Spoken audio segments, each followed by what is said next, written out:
Assalamualaikum warahmatullahi wabarakatuh. Selamat pagi semuanya. Pagi. Bagaimana kabarnya hari ini? Sehat, alhamdulillah sehat semuanya ya. Oke, sebelum memulai mata pelajaran pada hari ini, alangkah baiknya kita berdoa terlebih dahulu menurut agama dan kepercayaan kita masing-masing agar nantinya ilmu yang kita dapatkan nantinya dapat bermanfaat di kemudian hari. Doa menurut agama dan kepercayaan masing-masing dimulai. Baik, doa dicukupkan. Untuk ketua kelasnya, apakah hari ini ada yang tidak masuk? Oke, alhamdulillah masuk semuanya ya. Ibu mau tanya, apakah minggu lalu ada tugas yang harus dikumpulkan pada pertemuan hari ini? Oke, tidak ada tugas ya. Nah, itu yang belakang sendiri, Mas Joko, kenapa ya masih ngantuk ya? Oke, karena ada teman kalian yang masih mengantuk, biar semangat, semuanya boleh berdiri dan baris di sebelah samping bangku kalian. Oke, tangannya bisa direntangkan, kemudian bisa pegang pundak teman kalian, lalu bisa dipijat selama 8 kali. Kalau sudah 8 kali, nanti putar ke belakang biar bergantian. Oke, sudah. Gimana Mas Joko? Apakah masih ngantuk? Oke, tidak ya, udah semangat ya. Silakan duduk kembali ke tempat masing-masing. Untuk buku tulis dan alat tulis lainnya bisa dipersiapkan, dan kalau ada yang mau ke kamar mandi bisa segera. Oke, semuanya ya. Ada yang tahu nggak sih minggu kemarin di Jogja itu ada fenomena geografi apa?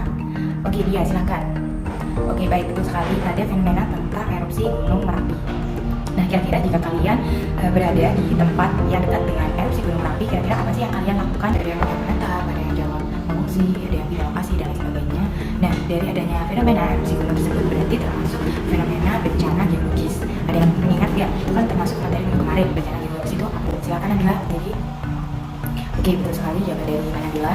Bencana alam geologis merupakan bencana akibat dari adanya proses tektonik yang mengakibatkan rusaknya lingkungan alam dan keadaan sosial.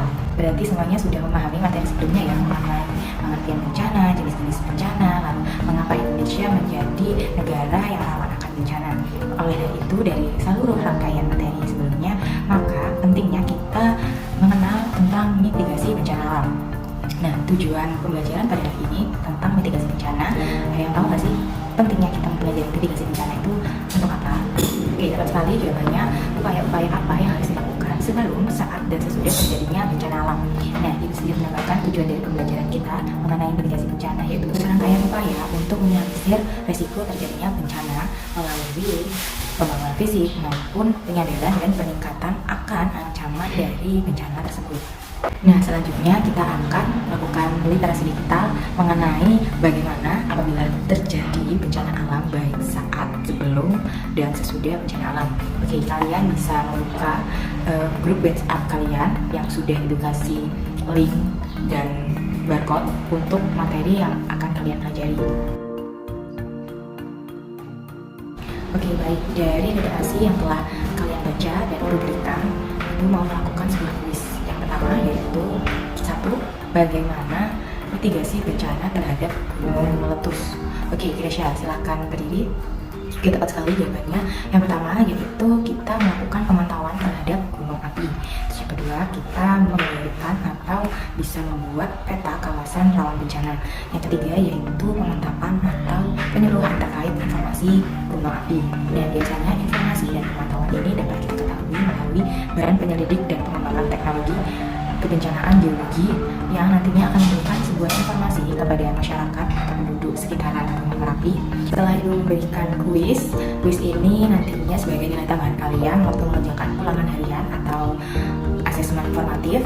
Nanti linknya akan Ibu berikan di website yang telah Ibu berikan.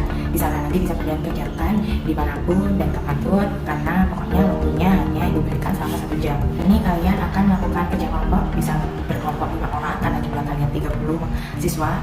Kalian bisa membuat poster mengenai apa saja yang harus dilakukan saat terjadinya bencana alam. Jadi kalian membuat upaya-upaya apa ya yang dilakukan sebelum, saat, dan sesudah terjadinya bencana alam. Dan setiap kelompok ini harus berbeda. Jadi kelompok 1 berbeda dengan kelompok 2 dan seterusnya. Minggu depan kalian presentasikan hasil dalam membuat poster tersebut. Individu, Ibu akan memberikan video berbasis augmented reality berupa edukasi tentang mitigasi bencana alam. Kemudian kalian jabarkan permasalahannya, mulai dari jenis bencananya, kemudian penyebab bencana tersebut kenapa, dan upaya apa yang harus dilakukan, dan dampaknya dari kondisi lingkungan baik sosialnya juga. Nanti kalian presentasikan secara individu nanti kalian buat laporan. Nanti ibu tunjuk untuk yang presentasi, silahkan kalian simak video dari augmented reality tersebut. Nah, ibu akan menunjuk beberapa siswa untuk mempresentasikan masalah dan informasi apa saja yang telah kalian dapatkan. Oke, Mbak Sajida silahkan maju ke depan. Oke, baik, betul sekali apa yang sudah dijelaskan oleh Mbak Sajida. Ibu sedikit menambahkan, sudah dijelaskan tadi mengenai penyebab adanya tanah longsor di daerah Pacet Mojokerto karena adanya hujan yang lebat, kemudian kondisi topografi di daerah Pacet tersebut itu rata-rata curam dan anak, jadi rawan terjadinya tanah longsor. Kemudian adanya banjir, jadi karena kondisi lereng yang curam dan curah hujan yang cukup tinggi menyebabkan porositas air ini masuk ke dalam tanah dengan kondisi alam, kondisi tanah yang menyerap porositas air ini lebih banyak sehingga menyebabkan terjadinya tanah longsor. Nah, kemudian adanya tanah longsor tersebut membuat terjadinya banjir bandang dan tanah longsor tersebut berakibat fatal di beberapa pariwisata, kemudian banyak aset penduduk yang rusak, kemudian banyak korban yang ditimbulkan dari adanya tanah longsor dan banjir bandang tersebut. Selain faktor alam, faktor manusia juga dapat mempengaruhi adanya bencana banjir dan tanah longsor, yaitu yang pertama karena adanya pembunuhan dan adanya alih fungsi lahan. Selain itu juga perlunya dan pentingnya edukasi terkait mitigasi bencana secara langsung dengan memberikan literasi digital melalui augmented reality. Dan pada video tersebut juga dijelaskan bagaimana solusi yang diberikan agar wisatawan selalu siap dalam menghadapi bencana apa yang nantinya akan terjadi. Nah, seperti di video tersebut dijelaskan bahwa persiapan apa saja yang terjadi saat sebelum dan sudah kita terjadi bencana alam berupa tanah longsor. Jadi Mbak Sajida silahkan duduk kembali. Oke, dari hal tersebut ya dapat kita mengetahui seberapa pentingnya kita mempelajari mitigasi bencana alam. Nah, karena sudah ada tugas individu, maka sekarang ibu akan memberikan tugas kelompok yang sudah ibu bagi mengenai kelompok tugas poster. Maka selanjutnya ibu akan mengaji terlebih dahulu. Kalian nanti ketika ibu bilang ujuk berkata, maka kalian harus sesuai pada arahan yang ibu berikan. Nah, apabila tidak ada imbuhan ujuk, maka kalian tidak boleh melakukan kalimat tersebut. Oke, siap, ini mulai ya. Oke, ujuk berkata pegang mata. Pegang lagi. Oke, Mas Joko salah, silakan maju untuk mengisi games yang telah ibu berikan di dalam tulis berupa fun fact terkait mitigasi bencana alam. Silakan Mas Joko untuk maju ke depan. Ujuk sudah lelah untuk memberikan sebuah permainan, maka poin tertinggi telah dimenangkan oleh kelompok 3 ya, kelompok 3. Nah, kemudian untuk kelompok yang kalah bisa maju ke depan dan menyanyikan lagu Balonku Ada 5 dan diganti kata huruf A diganti dengan huruf O. Silakan maju ke depan. Terima kasih banyak untuk kelompok 5 yang telah menyanyikan lagu sebagai bahan refreshing teman-teman untuk meredakan ketegangan kalian selama mempelajari mitigasi bencana.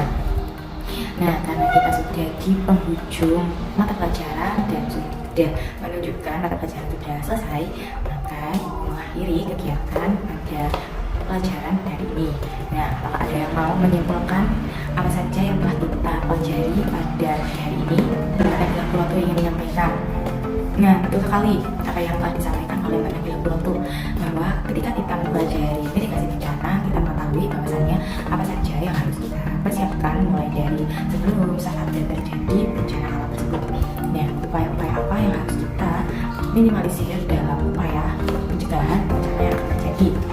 Contohnya seperti yang dijelaskan Mbak Nabila Puloto, saat terjadi gunung api meletus, pemerintah dapat menyiapkan seperti pembangunan DUD dengan hasil erupsi atau pedus gebel yang akan menuju lokasi penduduk. Kemudian dapat dilihat melalui peta kawasan rawan bencana. Kemudian penduduk atau masyarakat setempat lebih informatif dalam mengetahui informasi yang telah diberikan oleh Badan Informasi Kebencanaan. Selain itu juga kita pentingnya mengetahui efek-efek apa saja atau dampak apa saja yang terjadi apabila kita tidak melakukan atau kurangnya informatif terhadap risiko terkait bencana alam, seperti kehilangan nyawa, kehilangan aset seperti rumah, sawah, dan lain sebagainya apabila kita kurang informatif terhadap risiko bencana yang akan terjadi. Baik, terima kasih banyak Nabila Puloto atas jawabannya. Ibu selamat kita duduk kembali. Ya, seperti itu ya anak-anak sekalian tentang mitigasi bencana alam. Dan pada pembelajaran mitigasi bencana ini harapkan kalian dapat menerapkannya di kehidupan sehari-hari sehingga kalian dapat minimalisir adanya bencana yang akan kalian hadapi, sehingga kalian mengetahui apa saja kiat-kiat yang dilakukan pasca dan sebelum dan saat terjadinya bencana. Oke, cukup karena sudah 4 menunjukkan pembelajaran sudah selesai.